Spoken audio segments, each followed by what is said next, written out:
नमस्कार दोस्तों। आज के बदलते दौर में हमारी बेढंगी लाइफस्टाइल और गलत खान पान की आदतों की वजह ने हमारे शरीर को कई तरह की बीमारियों का ठिकाना बनने की वजह दे दी है। उन्हीं में से एक बढ़ती उम्र की एक बीमारी है ऑस्टियोपोरोसिस। विशेषज्ञों के अनुसार भारत में लगभग एक अध्ययन के अनुसार 30 से 60 वर्ष की आयु की भारतीय महिलाओं में विकसित देशों की महिलाओं की तुलना में बोन मिनरल डेंसिटी बहुत कम है, जिसमें से 29% महिलाओं में ऑस्टियोपोरोसिस की वजह अपर्याप्त पोषण माना गया है। दरअसल ऑस्टियोपोरोसिस पुरुषों के मुकाबले महिलाओं में ज्यादा पाया जाता है और यह एशियाई महिलाओं को ज्यादा प्रभावित करता है। WHO के अनुसार ऑस्टियोपोरोसिस एक वैश्विक स्वास्थ्य समस्या है और यह हृदय रोग के बाद विश्व में दूसरे स्थान पर आता है। आंकड़ों के मुताबिक भारत में हर 8 में से 1 आदमी और हर 3 में से 1 महिला ऑस्टियोपोरोसिस से प्रभावित है। तो दोस्तों, आज के इस वीडियो में हम आपको बताएंगे कि ऑस्टियोपोरोसिस क्या है, इसके लक्षण क्या होते हैं और यह कैसे पता चले कि आपको ऑस्टियोपोरोसिस है या नहीं। उससे पहले दोस्तों, अगर आपने मेरे चैनल को सब्सक्राइब नहीं किया है तो चैनल को सब्सक्राइब करें और बेल बटन पर क्लिक करना ना भूलें, जिससे मेरी नई वीडियोस की अपडेट आपको अपने फोन पर मिलती रहे। और अगर दोस्तों आपको आज के इस टॉपिक के संबंध में कोई भी सवाल या आपकी कोई राय हो तो आप मुझे कमेंट बॉक्स में कमेंट कर प्रश्न पूछ सकते हैं। मैं आपके सारे प्रश्नों के उत्तर जरूर दूंगी। तो चलिए शुरू करते हैं। सबसे पहले बात करते हैं कि ऑस्टियोपोरोसिस क्या है। दोस्तों, ऑस्टियोपोरोसिस हड्डियों की एक आम बीमारी है जिसमें हड्डियों का द्रव्यमान घट जाता है और हड्डियां खोखली हो जाती हैं, जो हड्डियों को नाजुक और कमजोर बनाती हैं। इससे हड्डी इतनी नाजुक हो जाती है कि हल्के चोट, गिरने, खांसने, झुकने या हल्के दबाव से हड्डियों के टूटने का जोखिम बढ़ जाता है। फ्रैक्चर आमतौर पर कलाई, रीढ़ और कूल्हों पर होता है। ऑस्टियोपोरोसिस से महिला तथा पुरुष दोनों प्रभावित होते हैं। यह एक ऐसी बीमारी है जिसकी रोकथाम और उपचार किया जा सकता है। वजन बढ़ाने वाले व्यायाम, स्वस्थ आहार और दवाएं कमजोर हड्डियों को मजबूत कर सकती हैं और हड्डियों को नुकसान से बचा सकती हैं। आइए अब जान लेते हैं कि ऑस्टियोपोरोसिस के लक्षण क्या होते हैं।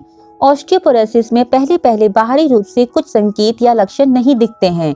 हड्डियों को नुकसान की शुरुआती स्थितियों में आमतौर पर कोई दर्द या लक्षण नहीं होते, लेकिन जैसे ही हड्डियां ऑस्टियोपोरोसिस के कारण कमजोर हो जाती है तो कुछ लक्षण प्रकट होने लगते हैं, जैसे कि पीठ में दर्द महसूस होना, समय के साथ कद में कमी आना और साथ ही शरीर का झुक जाना। इसके अलावा कलाई, कूल्हों, रीढ़ तथा अन्य हड्डियों का छोटी मोटी चोट के कारण भी टूट जाना, नाखूनों का नाजुक और कमजोर होना, गर्दन में दर्द रहना और मसूड़ों में कमी होना आदि। ऑस्टियोपोरोसिस के कारण हड्डियां यदि बहुत कमजोर हो जाएं, तो मामूली सा चोट लगने पर, किसी भारी चीज को उठा लेने या चलते चलते या खांसने पर भी फ्रैक्चर हो सकते हैं। रीढ़ की हड्डी में फ्रैक्चर होने पर रीढ़ की हड्डी छोटी पड़ सकती है। इन्हें कंप्रेशन फ्रैक्चर कहा जाता है और जिन लोगों को गंभीर ऑस्टियोपोरोसिस होता है उन्हें 2, 3 या ज्यादा फ्रैक्चर भी हो सकते हैं। रीढ़ की हड्डी के जोड़ की सतह का सही स्थिति में होना आवश्यक है। कई बार किन्हीं कारणों से ये थोड़ा बहुत खिसक जाता है और जिससे जोड़ घिस सकते हैं। इससे रीढ़ की हड्डी में अर्थराइटिस या दर्द हो सकता है। ऑस्टियोपोरोसिस से ग्रस्त हड्डियों पर सर्जरी करके फ्रैक्चर ठीक करना कठिन काम होता है, क्योंकि पतली हड्डियां रांडो जैसे उपकरणों को झेल नहीं पाती, जो कि फ्रैक्चर को मजबूती प्रदान करने के लिए आवश्यक हो सकते हैं। इसके अलावा अगर इस समस्या के बारे में कोई पारिवारिक इतिहास है या आपके परिवार में किसी को यह समस्या हो तो आपको अपने डॉक्टर से बात करनी चाहिए और आवश्यक सावधानी बरतनी चाहिए। यदि कोई लक्षण है तो समय पर उपचार लेना चाहिए, वरना बाद में फ्रैक्चर या जोखिम बढ़ सकता है। आइए अब जान लेते हैं कि ऑस्टियोपोरोसिस के कारण क्या होते हैं। हमारी हड्डियों की मजबूती उनके द्रव्यमान और घनत्व पर निर्भर करती है। बोन डेंसिटी को बनाए रखने के लिए शरीर को पर्याप्त मात्रा में कैल्शियम, खनिज लवण, विटामिन डी की पर्याप्त आपूर्ति के साथ ही साथ हार्मोन्स का उचित रूप से शरीर में उत्पादन भी चाहिए होता है। हमारा शरीर निरंतर रूप से नई हड्डियां बनाता है और पुरानी को हटाता रहता है। बचपन में हड्डियों के निर्माण की प्रक्रिया ज्यादा होती है, इसीलिए हड्डियों का आकार बढ़ता है। 30 से 40 की उम्र के बाद नई हड्डियों को बनाने वाली कोशिकाएं हड्डियां घटाने वाली कोशिकाओं जितना काम नहीं कर पाती और हड्डियों की कुल मात्रा घटने लगती है तथा इसके परिणाम स्वरूप ऑस्टियोपोरोसिस विकसित होने लगता है। पुरुषों में हड्डियों के नुकसान की औसत दर तथा जिन महिलाओं में अभी तक मेनोपॉज नहीं हुआ है उनमें कम होती है, परंतु मेनोपॉज के बाद महिलाओं में हड्डियों का नुकसान औसतन वर्ष में 1 से 2% बढ़ता है, क्योंकि मेनोपॉज के बाद एस्ट्रोजन या एक तरह का हार्मोन होता है, उसका स्तर महिलाओं में तेजी से घटना शुरू हो जाता है।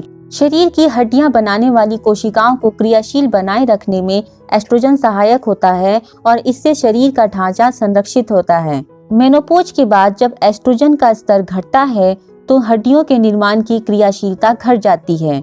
ऑस्टियोपोरोसिस के विकसित होने का जोखिम इस बात पर निर्भर करता है कि 25 से 35 की आयु के बीच हड्डियों का द्रव्यमान कितना रहा है तथा बाद में यह कितनी तेजी से घटा है। आइए अब जानते हैं कि ऑस्टियोपोरोसिस विकसित होने के जोखिम को बढ़ाने वाले कौन से कारण होते हैं। ऑस्टियोपोरोसिस के जोखिम बढ़ाने के कई कारण हो सकते हैं, जैसे कि शरीर का ढांचा पतला और छोटा होना, ऑस्टियोपोरोसिस का कोई पारिवारिक इतिहास होना। उदाहरण के लिए यदि माता या पिता को ऑस्टियोपोरोसिस के कारण कूल्हों का फ्रैक्चर हुआ हो तो आपको कूल्हों का फ्रैक्चर होने का जोखिम 2 गुना हो जाता है। इसके अलावा फ्रैक्चर संबंधी आपका स्वयं का कोई व्यक्तिगत इतिहास भी इसका कारण बन सकता है। इसके अलावा धूम्रपान करना भी ऑस्टियोपोरोसिस को बढ़ावा देता है। ज्यादा शराब पीने से भी हड्डियों का द्रव्यमान कम होता है और फ्रैक्चर का खतरा बढ़ जाता है। किसी भी तरह का व्यायाम न करना व शारीरिक गतिशीलता में कमी से भी यह समस्या हो सकती है। भोजन में कैल्शियम की कम मात्रा भी इस समस्या में महत्वपूर्ण भूमिका निभाती है। ज्यादा फास्ट फूड खाने और पोषित आहार के सेवन में कमी से भी हड्डियां गंभीर रूप से कमजोर हो सकती हैं। जिन लोगों को एनोरेक्सिया होता है उनमें इस समस्या के विकास की संभावना अधिक होती है। यदि आपका पाचन तंत्र आपके खाने से पोषक तत्वों को ठीक प्रकार से अवशोषित नहीं कर पा रहा है या आपको पाचन संबंधी समस्याएं लंबे समय से रहती हैं, तो आप धीरे धीरे ऑस्टियोपोरोसिस के खतरे की तरफ बढ़ सकते हैं। इसके अलावा यदि आपकी गैस्ट्रोइंटेस्टाइनल सर्जरी हुई है या आंतों के कुछ हिस्सों को हटाने के लिए सर्जरी या आपके पेट के आकार को कम करने वाली सर्जरी हुई है, तो कैल्शियम जैसे पोषक तत्वों को अवशोषित करने के लिए पेट या आंतों में उपलब्ध क्षेत्र सीमित हो जाता है और यह भी ऑस्टियोपोरोसिस की समस्या की एक वजह बन सकता है। महिलाओं में मेनोपॉज के बाद एस्ट्रोजन हार्मोन का निम्न स्तर भी इस जोखिम का कारण बनता है।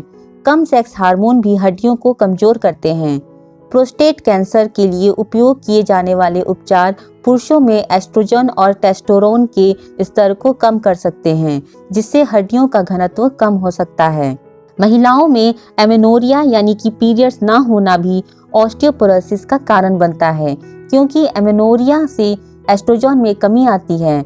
एमेनोरिया उन महिलाओं में हो सकता है जो ज्यादा परिश्रम का कार्य करती हैं या जिन महिलाओं में शारीरिक वसा यानी कि फैट की मात्रा बहुत कम हो। इसके अलावा बीमारियों के कारण दीर्घकालिक इन्फ्लेमेशन जैसे कि रूमेटॉइड अर्थराइटिस तथा लीवर की दीर्घकालिक बीमारियां भी ऑस्टियोपोरोसिस की समस्या को बढ़ाती हैं। हाइपरथायरॉयडिज्म भी ऑस्टियोपोरोसिस का कारण बनता है। हाइपरथायरॉयडिज्म एक ऐसी बीमारी है जिसमें कि पैराथायरॉयड ग्लैंड द्वारा अधिक मात्रा में पैराथायरॉयड हार्मोन बनाया जाता है। इसके अलावा शरीर में विटामिन डी की कमी भी ऑस्टियोपोरोसिस का कारण बनती है, क्योंकि अगर शरीर में विटामिन डी की कमी होती है तो शरीर कैल्शियम को अवशोषित नहीं कर पाता है। कुछ प्रकार की दवाएं जैसे प्रेडनिसोन या कार्टिसोन भी ऑस्टियोपोरोसिस का कारण हो सकती हैं। स्टेरॉइड्स भी ऑस्टियोपोरोसिस को विकसित करने में अपना योगदान देते हैं। इसके अलावा टाइप 1 डायबिटीज और लीवर या गुर्दे की बीमारी भी ऑस्टियोपोरोसिस को जन्म देती है। तो दोस्तों, आइए अब जान लेते हैं कि ऑस्टियोपोरोसिस के लक्षण महसूस होने पर डॉक्टर की सलाह कब लें और इसका टेस्ट कब करवाना चाहिए। ऑस्टियोपोरोसिस का जल्द पता चलना महत्वपूर्ण है। इसके विकसित होने की संभावना को रोका जा सकता है और यदि बीमारी हो गई तो इसकी गति को धीमा किया जा सकता है। इसमें जोखिम कारणों को जानना और फिर अपने जोखिम के बारे में डॉक्टर से बात करके इसकी रोकथाम की जा सकती है।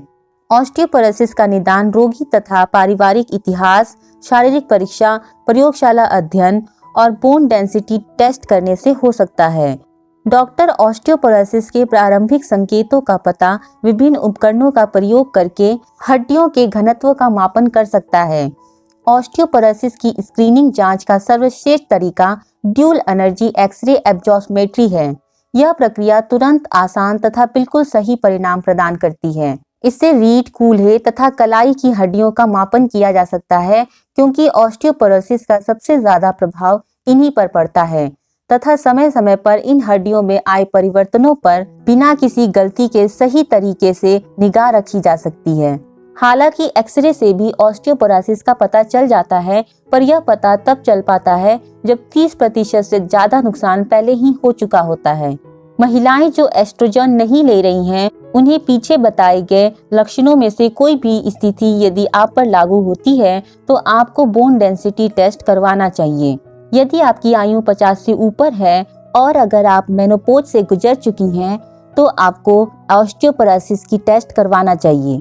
तो दोस्तों, यदि आप ऑस्टियोपोरोसिस से बचाव के तरीके और उसके प्राकृतिक उपचार के बारे में जानना चाहते हैं तो मुझे कमेंट बॉक्स में कमेंट कर जरूर बताएं। मैं उस टॉपिक पर भी एक वीडियो डिटेल में बनाऊंगी और साथ ही आपके सवालों के जवाब भी दूंगी। तो अंत में दोस्तों, मैं यही कहूंगी कि ऑस्टियोपोरोसिस के बारे में कुछ करने के लिए वक्त का मुंह देखने की जरूरत नहीं है। हर व्यक्ति जीवन भर अपनी हड्डियों को स्वस्थ और मजबूत बनाए रखने के लिए प्रयास कर सकता है। तो दोस्तों, मुझे उम्मीद है आपको आज का ये वीडियो पसंद आया होगा। अगर आपको ये वीडियो पसंद आया हो तो वीडियो को लाइक करें, चैनल को सब्सक्राइब करें और कमेंट कर अपनी राय जरूर दें। मैं अनुपमा कुमारी मिलती हूँ आपसे अपने अगले वीडियो में। तब तक के लिए स्वस्थ रहिए, मस्त रहिए। Have a great time.